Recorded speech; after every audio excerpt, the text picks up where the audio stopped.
there other non-Islamic philanthropists, or maybe they separate between government philanthropist institution and society philanthropist institution? Because like in Indonesia, we know that like Basnas is sometimes institution that handled by government and also Lazisnas, and in UMY we have a Lazismu, that is institution that handled by society, which is Muhammadiyah.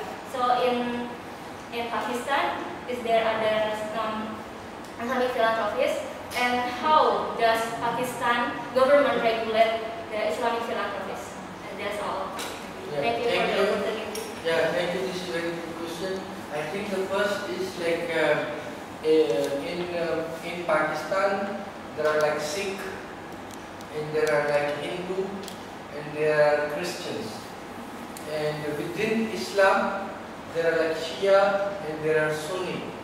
And within Shia, there are also like some sects. One is called Abakhani Ismaili, and one is called Isna Ashari, Shia Isna Ashari. So the philanthropy is not just because today our topic was Islamic philanthropy, so this is why I just talked on the philanthropy, Islamic philanthropy. Philanthropy is across the religious divide. Like Christians have a lot of hospitals, schools, and now our Christian population is less. And one of the best schools in Pakistan are the Christian schools. So maybe since last 20, 30 years ago or 40 years ago, there are other schools, like Muslim schools or general schools, but the Christian schools were best, but they didn't teach Christianity. So first the charity is not just the Muslims, and second, in South Asia, including Pakistan, Sikh religion, they have charity is their part of the religion. So in Sikh religion, their worship place is called Gurdwara. So in most of the Gurdwara, they give 3 times food free. Anyone. So if you even go to like Jakarta, you go to Pasar Baru, there is Sikh Gurdwara. If you go there with the hijab, they will give you food. I have seen Sikh Gurdwara all around the world. When I go to London, I don't have money, I go to Sikh Gurdwara to eat because it's cheap. And also Hindu has huge this strong tradition of called bhakti. So bhakti is you give. So the philanthropy is across the religion, but as our topic was about Islam, we talk about Islam. How does the government regulate? I think until like 9/11, government was not regulating. Until like 9/11 event happened, government was not regulating.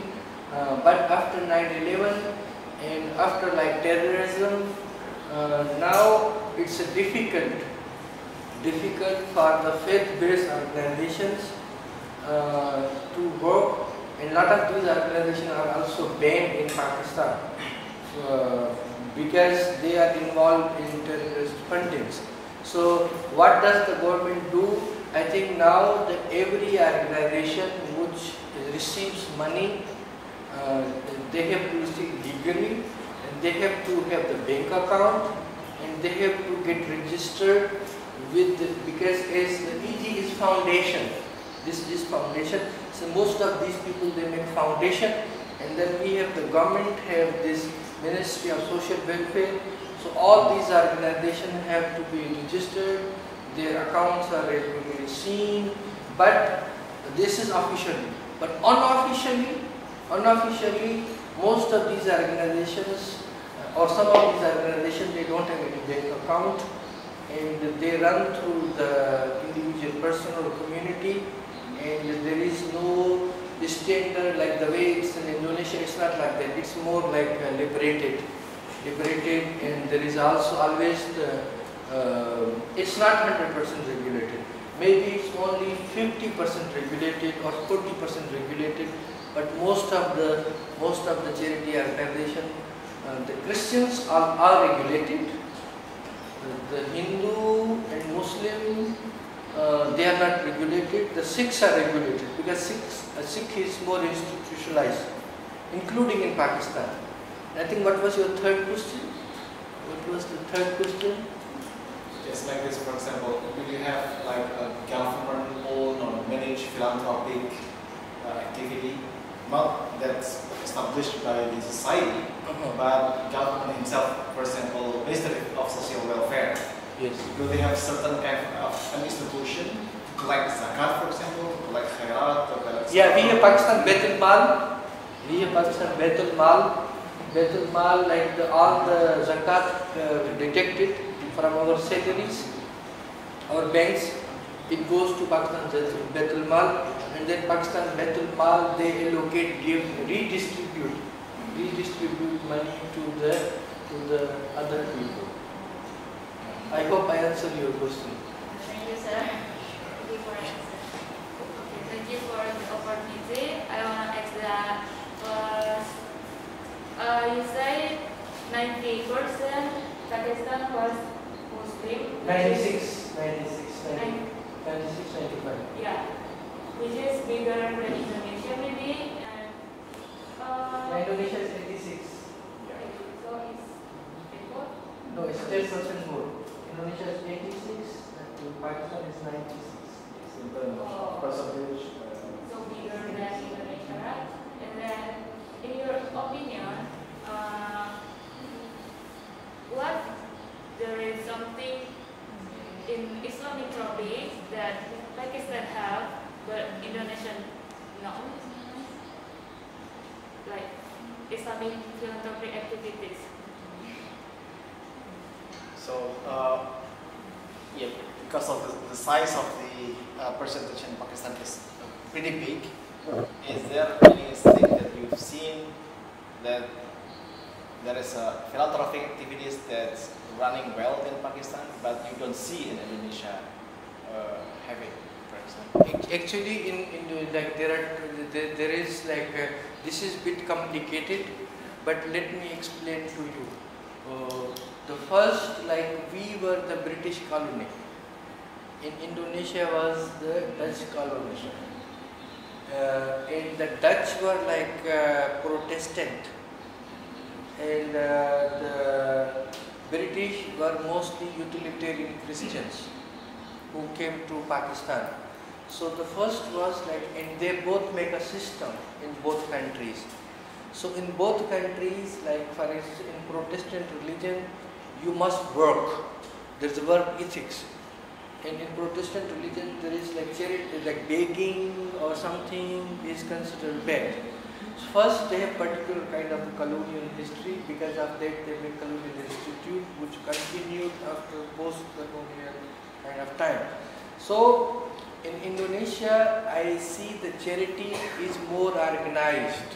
For instance, you have like Muhammadiyah universities, you have NU universities, you have Christian universities, you have Hindu universities, and in Indonesia, all the institutes are divided on the basis of the faith, and they have like infrastructure. In Pakistan, it's not like that. In Pakistan, this is new phenomena. I think the last question, this is also related with her. I think, what was her name? Sakinah. Yes. Your question, like I just remember her question. That this question is related to your question. She asked, are there any organization which discriminate people based on the faith, not giving charity? Dulu, no. Now, yes. Now the urban, like modern, educated Muslim, I think you asked this third question.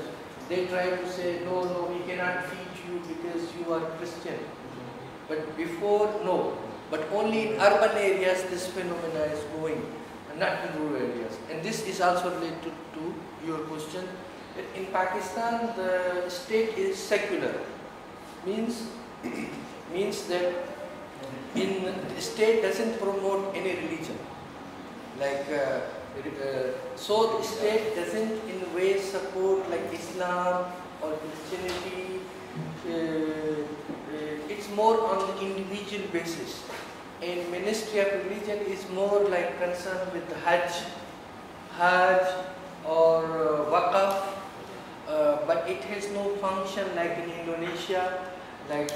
So I will say I see Indonesia is more segregated based on the religion, and in Indonesia the faith-based organizations are exclusive in some cases, for instance, but in Pakistan I see it's more like informal, institution, in broader sense. So I see although Pakistan has 96% of population of the Muslim, but in Pakistan religion is not regulated by the state. Like here you have Agama department every kacamatan, or you teach Islam in Muslim schools or in the state schools, and the Christian teach the Christianity in Christian schools. So to answer your question, in Pakistan the charity, there are even Isa like this Abdul Haque, like not all people he help is Muslim. And most of organizations are like this. So charity is not exclusive.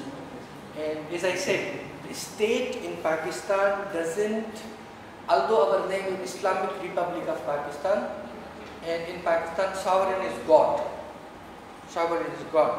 But the state is secular. This means like Hindu is not less than Muslim.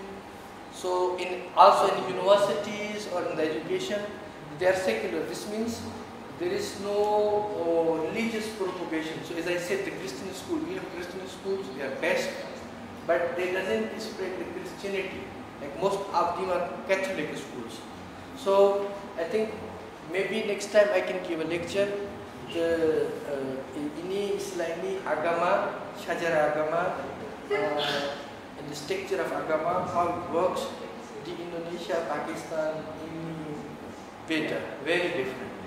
Yes, will be very cool. Yes. So maybe next time we can give the lecture on this. This is very big topic. But thank you. What's your name? Alda. Yeah. Thank you. We can talk more. Yes. Anyone else? Yang lain pakai bahasa Indonesia nggak apa-apa. Ya, nggak apa-apa. Yes. Your teacher will translate. Jangan takut, please. Go ahead. Yes.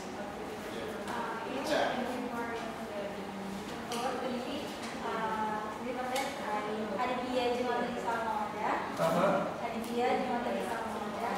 Ica. Okay.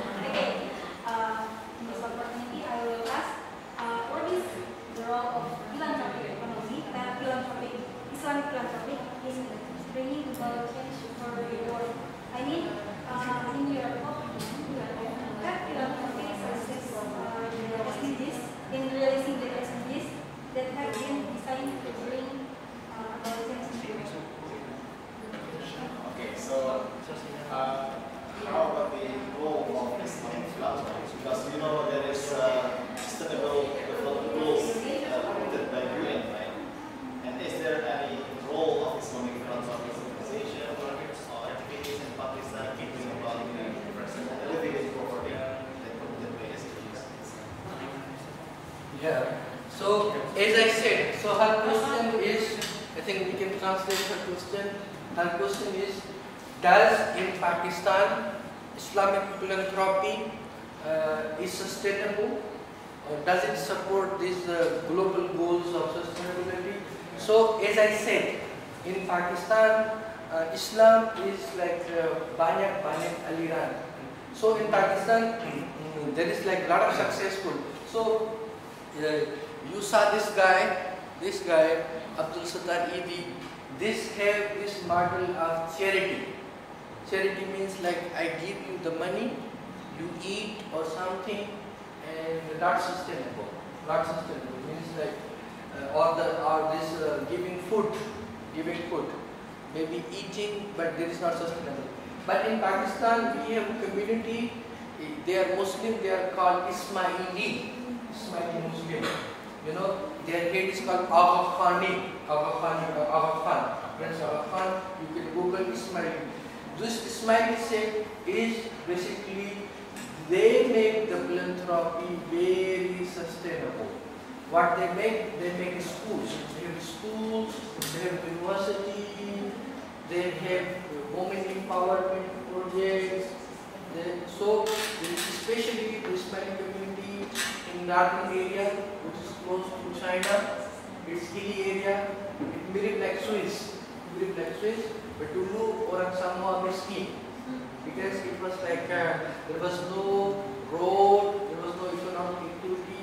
So this Agha Khan invested since 60s. Now the community, whole community, the area is called Northern Pakistan. You can Google this community in Northern Pakistan. Now whole community, now the girls' education is 100%. The boys' education is 100%. And their economy is very well. So the example by Agha Khan Foundation, helping Islamic or Ismaili community,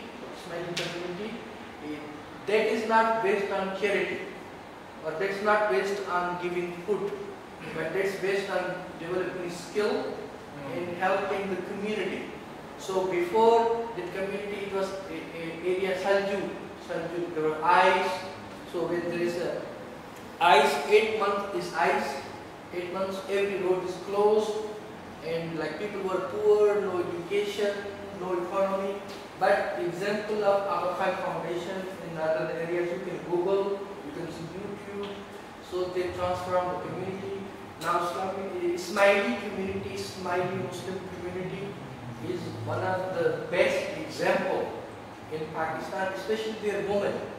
The women are highly educated, they are highly independent in comparison to other Muslims in Pakistan, and they are also sustainable.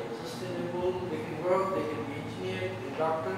Also in my school where I teach in Karachi, there is like seasonal number of the girls. So everywhere you go to Pakistan, you will see these people because their face look like Chinese. They have very different kind of face. But yes, this Agha Khan Foundation's example, you can Google, and so he invested in this community, and his model is very successful.